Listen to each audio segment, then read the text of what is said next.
Today we're comparing the 91 NSX to the 2022 718 Cayman GTS 4.0. And you may say, hey, that's a pretty strange comparison, but as you might see, these cars are actually more similar than you might think. Now this is a beautiful example of a 1991 Acura NSX owned by the one and only Fenton's son from the Zygreen YouTube channel. Go show him some love if you haven't already. And this is a clean example. Now he's modded this to be OEM plus, which I love. Advan RZII wheels, 1718 in that bronze color, which I love. A Zenith RT615K plus tires. Let's take a moment to appreciate this beautiful, beautiful rear end on the Acura NSX. It is so iconic, so aggressive, so just timeless. Getting into the cockpit of this car, it feels very purposeful. It feels very unique. Honda actually modeled this. They said it was inspired by the F-16 fighter jet with that canopy design. Getting in, you see the long sweeping windshield. You have a really large open space. It actually feels very open in here, and yet tight and purposeful and well-fitting down below the waist, and yet above really open. Really like that. One of the best manual transmissions ever created. Honda is just doing their wizardry as they do. Gotta be really careful because this car is lowered about an inch. Here we go. All right. Familiar place and a place that I love, Acura NSX. What a treat. The road is in not the best shape today. We had some crazy storms over the winter here in Northern California.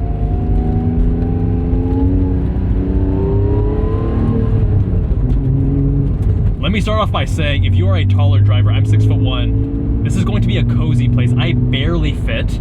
My hair actually brushes the rooftop, even with this double bubble panoramic design. And there's no way I'd be able to track this unless I removed the OEM seats and got lowered seats. Then actually I could. Oh yes. If there is one word to describe the Acura NSX, it would be purity. This is driving purity in its purest form.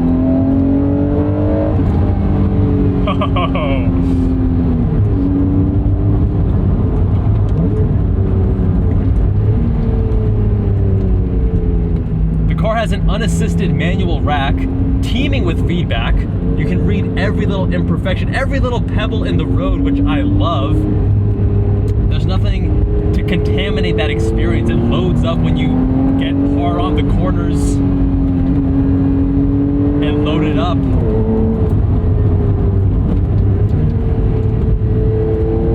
Throttle response is taking me a little bit of time to get used to just to nail these heel-toe downshifts. But it's powered by naturally aspirated 3-liter V6, pushing at 270 horsepower, 210 pound-feet of torque. It's not going to blow you away with its performance figures. When this car came out, it was decently quick. 0 to 60 in 5.2 seconds, quarter mile in 13.7, trap speed of 104, and a top speed of 162 miles an hour. Now that was decent by its contemporary era, but it wasn't the fastest car. But this car is not best explained through its spec sheet. It's not a car that you are going to be wowed by how fast it can accelerate and the lateral G's and this and that. It's a car that is best understood behind the wheel. As a driver, that's what this experience is all about. It's driver purity. One of the most notchy and perfect manual transmissions out there. Honda doing it right. This and the S2000. Some of the best shifters I've ever used.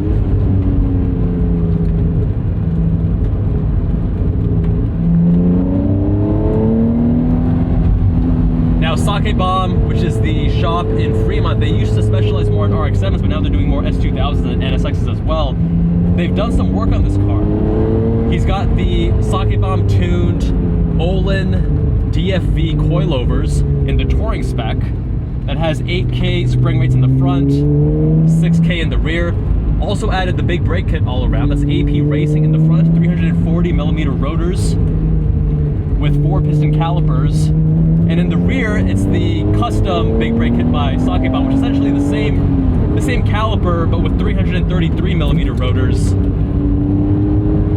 Using DS 2500 Ferodo brake pads, which I've used extensively on my old FRS. Great dual duty pad, not aggressive enough for full track duty. You need to upgrade to something a little bit more specific for that, so that you don't overheat them and cook them. But it's great if you're doing light track work and mostly street driving.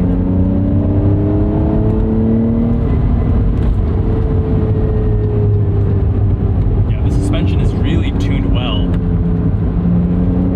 Definitely better than stock. There we go, now we're getting our nicer heel toes. Pedal box is really perfect ergonomics. Honda doing things right. You gotta love that Japanese and German just attention to detail and precision. You don't find it in many other, I mean, you can actually see the culture of a country come through with their automobiles, and that precision you're not going to find in many other countries. It's very special, right? It's very special to Japan and to Germany. It's more specific there, whereas compared to something like Italy, it's more flamboyant and more emotional and less, perhaps a little bit less precise. Ah, that mid-engine layout. The car weighs about 3,000 pounds, 3,030 to be precise. And you can feel with that tight polar moment of inertia, the engine right behind you, it is just so eager to rotate. That axis is rotating right around you rather than at the front or at the back, like in an FR or an RR car.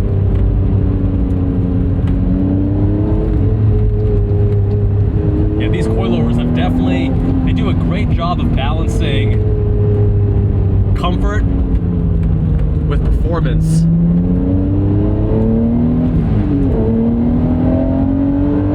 Similar to the Cayman, we have really tall gear ratios. Fenton actually told me he wants to get the shorter gearing kit, but it's so expensive. It's over $7,000 just for the parts alone before labor.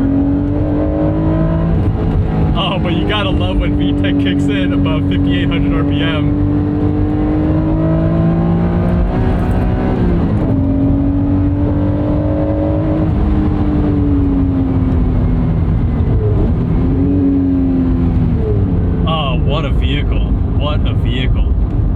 Now, when they first released the car, they actually had accelerated tire wear in the rear because they had toe-in of 6mm for increased stability, of course. And in '93, they changed it to 4mm. I'm not sure of Fenton's alignment specs, but we'll have that down in the description. The car feels very balanced, very neutral. I have so much more appreciation for this car now, and especially the more cars I drive, the more I get the purity and the driver, the singular focus on the driver when you're in this car. Even just the way that the interior is designed, the ergonomics. It's a car that has approachable limits. A lot of other supercars of the era, they're gonna bite you. Car and Driver even said that the F40 is definitely more fun, but after 30 minutes, you're tired of it. This is a car that doesn't just reward you, but it allows you to approach the limit in a relatively comfortable way, and in a way that you're actually getting the most out of the car. Because it's not so boring that you can't spin ends and get into a dangerous situation, but it's also not such a challenging car that you can't get anywhere near its limits. It's truly something special. But what I'm curious is, how does this compare to the Cayman GTS, where people say quite a few similar things about it? Let's find out. It's time for the Cayman GTS 4.0. This is the 2022 model year, and if we've seen how the Japanese back in the 90s do mid-engine, driver's focused car, let's see how the Germans do it now in 2022, 30 years later. The Cayman GTS has an MSRP of around $89,000. The owner added $2,000 in options, all cosmetic, things like the black trim rather than silver. I think it looks really nice in this spec. Now on the used market, the NSX is fetching $70K plus, and you can get one of these for $20K more. So the question is, how do they compare? Which one should you buy if you have $90K to spare? Both cars mid-engine, 6 cylinders. Both cars weighing around 3,000 pounds. The Cayman a little bit heavier. Both have really cool keys. The NSX, a single piece of steel, and this Porsche with this optional sleeve. Really nice. Love the shark blue seat belts as well.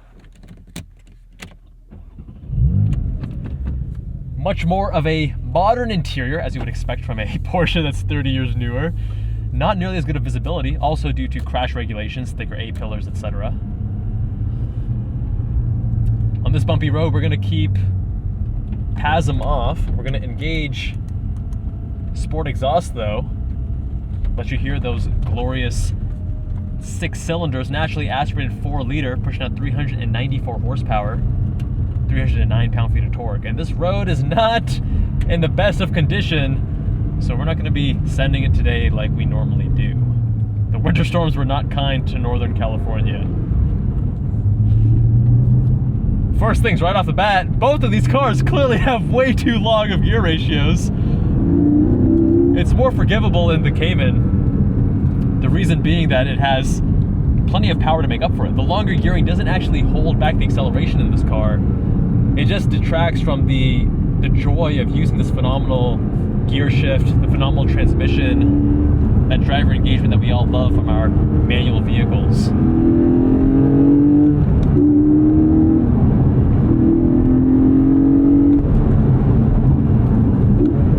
God, beautiful brakes. Great initial bite, very easy to modulate. Porsche does most things phenomenally, including brakes.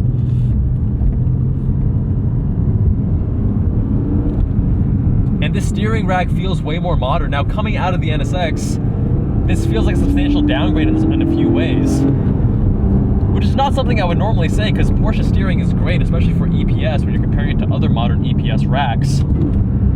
But as you guys know, like most guys, I really care about a nice rack, and the NSX, because it's manual, unassisted, unadulterated, you just get that precise communication. It's just teeming with feedback. It wants to tell you the stories, a whole novel about everything that's going on with the road, whereas this feels a little bit more numb in comparison. Again, still good for an EPS, but in comparison. The speed of the rack, though, is much better. We have a much sharper turn-in because of the faster steering ratio, which in the NSX does make it feel a little bit sluggish. It makes that car feel a little bit more GT.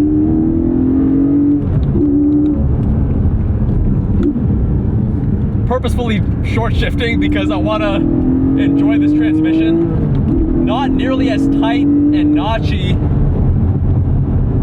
as that NSX. That NSX is shorter throws too, more mechanical, shorter throws, a little bit tighter. Even though that car has over 100,000 miles, transmission here has a little bit of lateral slop, much longer throws. It's a good manual transmission, don't get me wrong. But when you compare it to NSX, when you compare it to peak Honda transmissions, that and the S2000, it's not quite there.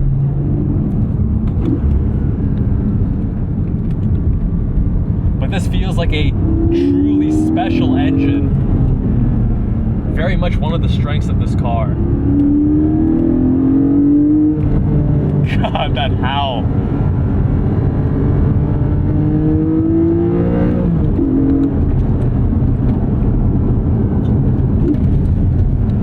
Very easy to heel toe. A little bit more of an immediate throttle response compared to the NSX. But both are so driver focused. You can tell that the creators of both vehicles focused on driver pleasure. In both vehicles, we have that really tight polar moment of inertia, such that it's very easy to rotate the car around you, much more so than in a front engine or rear engine car where you have a polar moment of inertia that's not as favorable to fast rotation.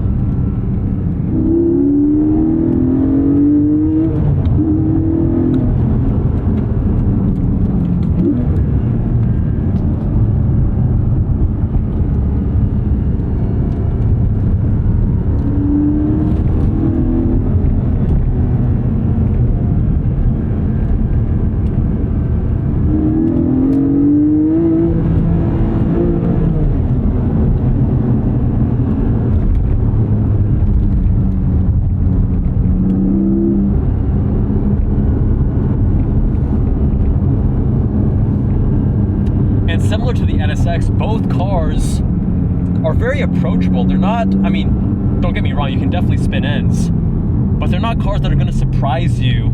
You have to be doing something a little bit silly to get yourself in trouble with one of these cars. They're both very well balanced, very neutral, joys to drive. But the key characteristic that differs between them is that the NSX is a little bit more GT, a little bit more cruising. Maybe 6 or 7/10 is where you get the most joy and satisfaction from the vehicle. Whereas the Cayman, you can enjoy it at 6 and 7/10, don't get me wrong, as we are on this road. But it's also a car that when you push it to 9 or 10/10, as I've done at the Porsche Experience Center, it keeps giving you more.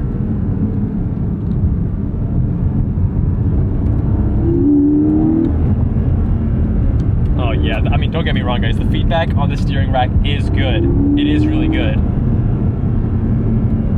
Just not as good as that NSX.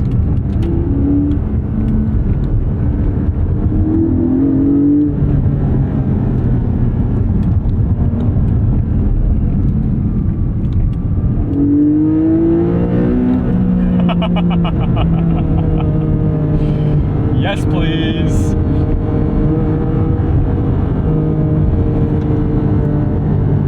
The Porsche says, it just keeps egging you on, it says more and more. Whereas the NSX is like, hey, we're having fun. We're having a good time.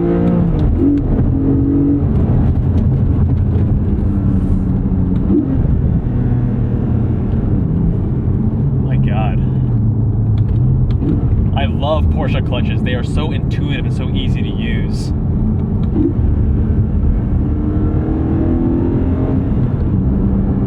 If I had $90,000, it would be hard to choose between the two. It depends on what you prioritize and what kind of driving experience are you going after. If you do want more power, more modern amenities, then obviously this is the car for you.